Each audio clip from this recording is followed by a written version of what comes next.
right, so it's been a while since I've done a purpose driven, or at least uploaded one, because I have some that I recorded and never uploaded them. I probably won't upload them just because I've already kind of done other broadcasts on similar subjects. But this one, I'm going to talk about something that I was thinking about actually the other day. And it's like coming up with a very good analogy as to explain like what really drives men towards women and women towards men. Of course, there's some general concepts that you have to understand. One thing being femininity does not exist without masculinity. It has no place in the world. It is something that is valued by men, which is one thing why when you have a group of women all together, they are very grateful when they get around a man because they really want a man. Femininity is naturally attracted to the masculine. Same way the masculine values and is attracted to the feminine.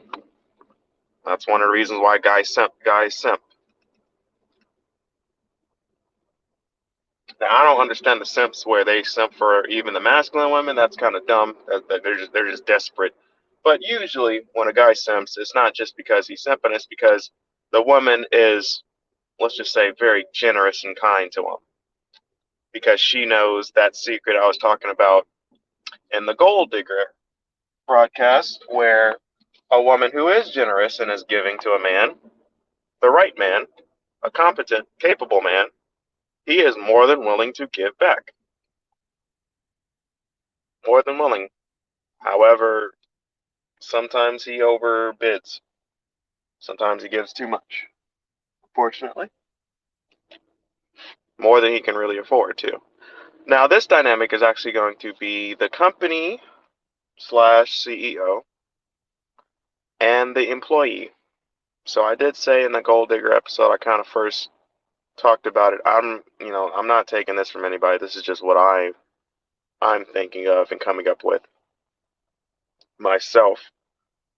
So if there is outside influence, if someone has, said something similar, I'm not too aware of it. The closest thing that I am aware of is Jason Black and his power dynamic stuff, which there's some stuff that I'm going to mention that uh, he has mentioned to some extent, but not the general dynamic of, or at least not that I'm aware of because I'm not in his Patreon, so I don't know what he's done on there, but not that I'm aware of to what I'm going to talk about, where I'm seeing the guy as being the company and CEO, meaning he is the company and CEO, and the woman is the employee.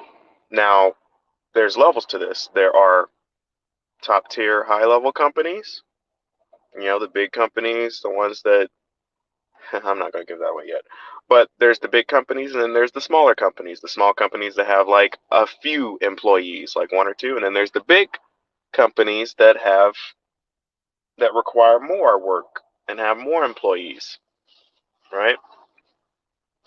Now, the dynamic, I'm going to kind of contrast it between the two.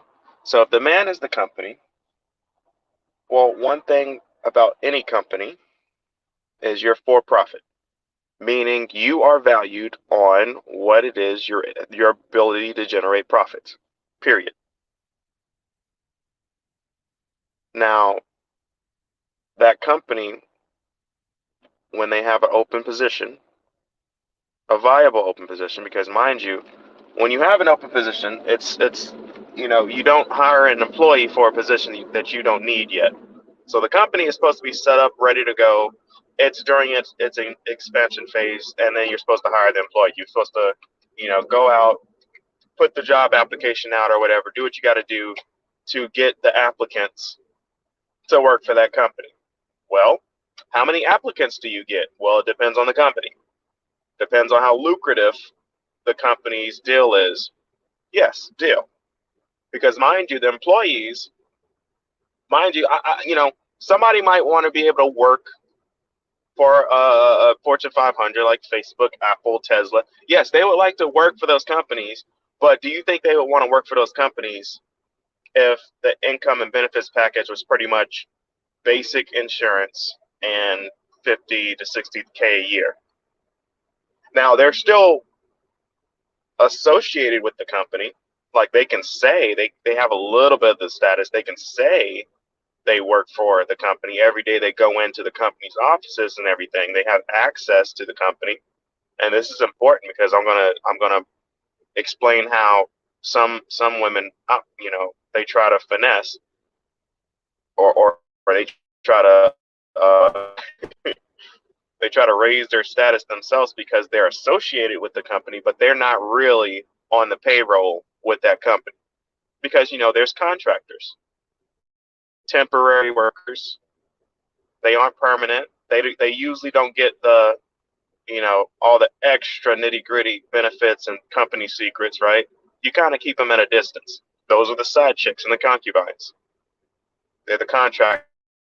They're associated with the company. Sometimes they get paid up front, like fairly well, but they don't get that benefits package. They pretty much well, some company, it depends on the company. Sometimes the companies the pay will be a little less, but they'll give more benefits. It depends on the company what they're willing to give access to. For some, it might be a car, might be a house or a place to stay at. It might be being taken to venues or being flown out on certain vacations and stuff. But it's temporary. You're only there temporary. There's no long term anything. All the company secrets and stuff stays with the company because there's no point in sharing certain information with contractors, temporary workers.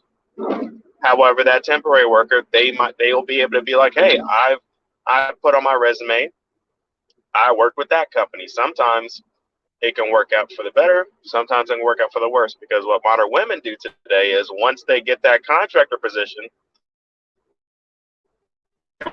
or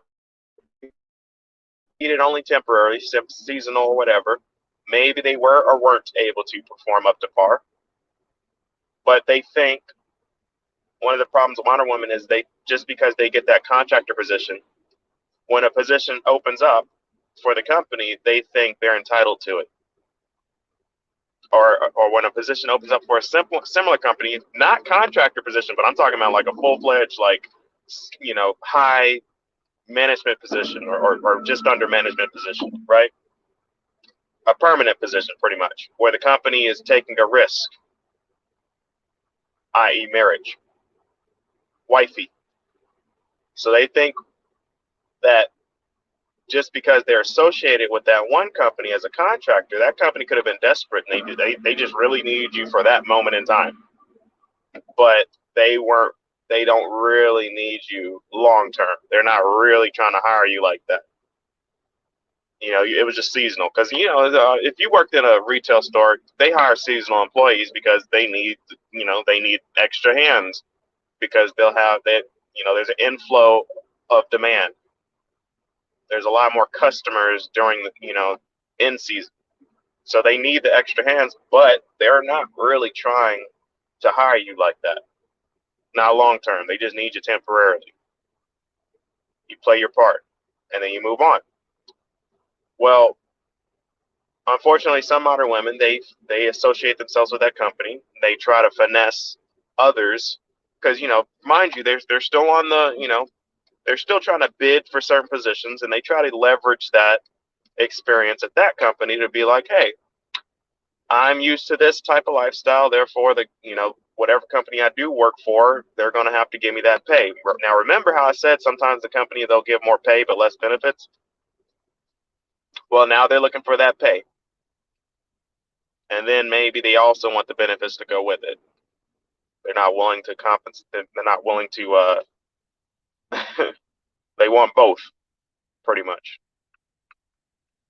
They're not willing to compromise on anything. They're used to that pay. They want the pay, and they want the more better benefits. They're trying to demand more. Which I mean, you can negotiate your salary and income, but the thing is, the salary is supposed to be based off of. It's supposed to be reasonable. It's supposed to be reasonable and for a reason. You can't just ask for the position is for 50, 60K. You can't just be like, okay, give me 100. I mean, you can't really, not unless you know more, like not unless the company's really trying to get you for the cheap. Which sometimes, some of these shady companies will do that.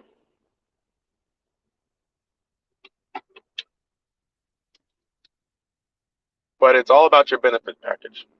Company car when it comes to actual hiring. So the contractor is just temporary, the side chick. You're not looking to hire her long term. However, she has in her mind, hey, she's worked for that company, even though it was just a temporary position, even though it was a contractor position, even though that position was as a janitor or something very simple. Because mind you, there's levels. There's levels to it. You might just need her because, hey, she looked good on your arms, but you know better than to actually hire her long term because she has certain risk factors. Because mind you, remember the employees represent the company. Remember that you're a representative of the company. When you go work for a company, you are a representative of the company. And that company, if you don't represent it properly, because mind you, like I said, you're a representative of it. If you don't represent the company, they will and can terminate you. Now, there are clauses, like for contractors at least, because I know I signed one when I was trucking with that company that I worked for early in my, about 2 years ago. And they pretty much put the clause in there where they could pretty much fire me for any reason. Like they didn't need any kind of legit reason. So there are some clauses like that. It depends on how the contract's written up. So that's another key part. How's the contract written? What's the terms of the contract for the contractor and for the employee? Now, usually for the contractor, there's usually set clauses like the whole like, okay, we can terminate you whenever clause, that kind of thing, and certain other things. Now, when you're looking to hire someone full term, uh, that's a bigger risk because one, you take the cost. Usually, the contractors they're specialists or something. They're just temporary. You don't really have to put too much training into them. But when you're looking to actually hire an employee, one of the biggest costs to companies is like the training and the benefits, because you're looking to one of the reasons that pulls that employee to your company is the benefits package. All right, let me look at it. Okay, here's the pay. Usually they look at the pay, it's reasonable. Okay, and then here's the benefits package. Is it more lucrative than the others? Because mind you, that employee, depending on how good they are, they may or may not have other offers. And when I keyword offer, because the company might put out a bulletin, for hire, we need this position filled. But the thing is, okay, you go and if you're going in for that interview, there's levels to the interview. Some do it by stages or whatever, but until you get that offer, which is usually the proposal or the proposition for marriage, until you get that offer and until you say yes and then you sign the necessary paperwork, go through the process, it don't matter. Everything up to that point, it doesn't matter. However, when you have men that are serious about trying to marry you, take you off the market, they're trying to hire you for their company. Maybe it's because you like their benefits package. Maybe it's because you like the company uh, culture and habits. They like to have parties and stuff here and there. The way they carry themselves, the way they allow you to the dress code and everything. Because mind you, every company's different, and each one, people tend to kind of gravitate towards companies that kind of they can agree with. Now, mind you, the company has its rules, but the thing is, the company culture, the benefits package, and all that things are what draws the employee to it, and they're pretty much supposed to be able to say, okay, I can see myself working here long term. I can see myself contributing to this company. and then they learn all the rules, the tricks, the trades. They learn the company in and out. Sometimes they learn the company a little bit beforehand, and then once they get the offer and they accept the offer, then they really start the training process and they're trained up on how to properly work within the company, how to contribute. Sometimes, there are cases, situations where, employees, as you work within the company, you find a better way of doing something. Of course, you got to go to the man. You can't just change things the way they do things. You go to the management. Management acknowledges the change. They look at the results and they're like, okay, cool. We're going to make that, we're going to put that into the company's guidelines and terms. We're going to slightly change the rules of the company because we see that this benefits the company long term. The employees agree, bam. The change just doesn't happen overnight. You don't just, if a company tells you to do something one way, you don't just often do it another way without alerting management. Because if it fails, if you do something outside the company's term, remember you can get terminated. Now that company took a risk on you, yes. That company's gonna take a minor loss, yes. You know, they depending on, because usually the benefits kick in after, like, sometimes if you're really good, the benefits kick in instantly. But sometimes, some companies will be like, okay, 6 months. Some other ones they'd be like a year. I'm like, Jesus Christ, no. But like I said, it depends on the benefits package, the company culture. So the companies where you go with them, you agree and everything, things don't work out in the short term, and it's a year or two later, you fired. Okay, you might get a severance depending on the terms of the contract and everything. Some companies, they really try to tighten down on things. There's like arbitrary clauses and everything where if you have an issue with the company, you handle it in house.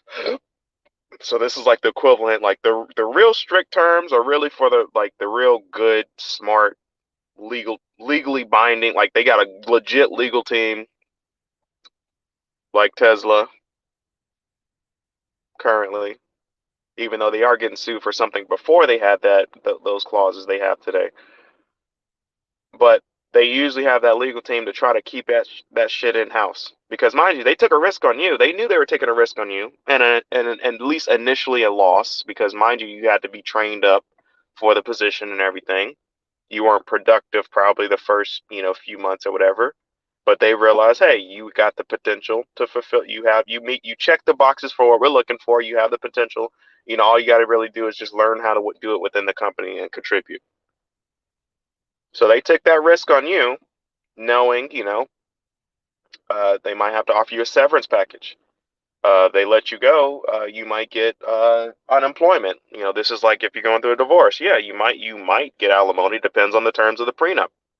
Like I said, smart companies, they get that shit up front. They get that shit in writing. They have their clauses to protect themselves.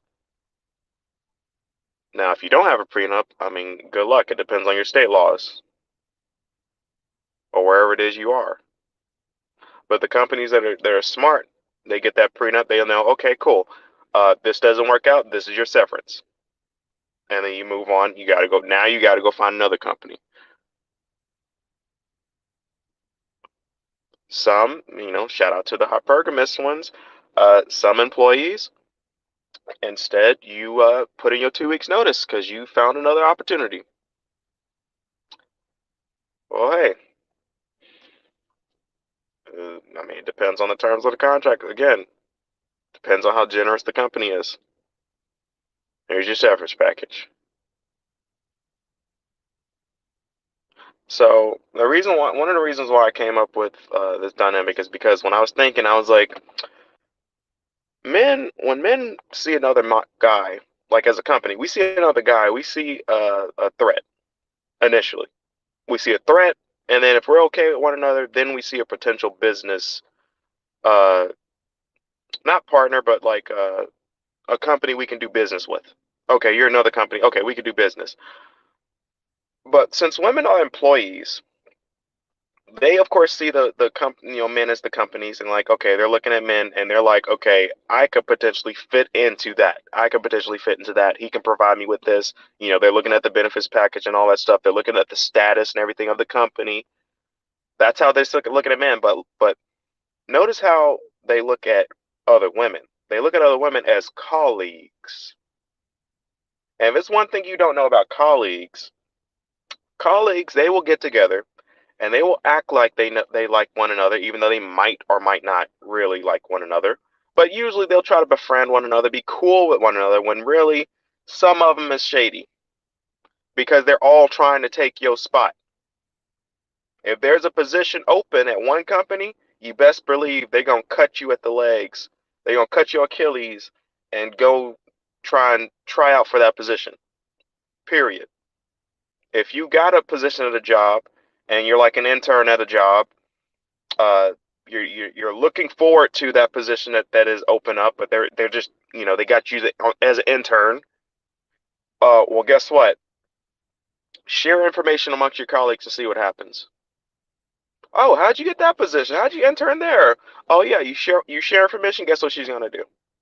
She's gonna go and try and take your spot because it's a position. It's free game. Because what you have to remember is, even though you're a colleague, you can try to act like friends, act like you like one another, whatever. But at the end of the day, when there's a position open, only one of y'all can get it. Only one. Additionally, what we see today, where when you have enough employees get together, there's this sense of unions. Unions can be used against companies because, mind you, an employee can't really affect a big, powerful company. But when you have a union, which is pretty much the collective of employees and potential employees, then they can change the market. Then they can kind of manipulate the prices or the ability or whatever the packages the company offers. Usually the income. They can kind of suggest, okay, these guys get this pay. So I'm going to end it there because I'm going to continue later on, but you know, pretty much know the concept of where I'm going, where, today you have the collective of women and how they're all collectively, at least, not all, but majority, there's a good deal of them trying to unionize and impact the market to get the prices up or to get the incomes up as a union. And some companies, it's working because they're the lower companies, they're the weaker companies. Shout out to the average guys and lower. But the bigger companies, they're like, no, our bar of entry is here because they got that leverage. So I'm gonna end it there.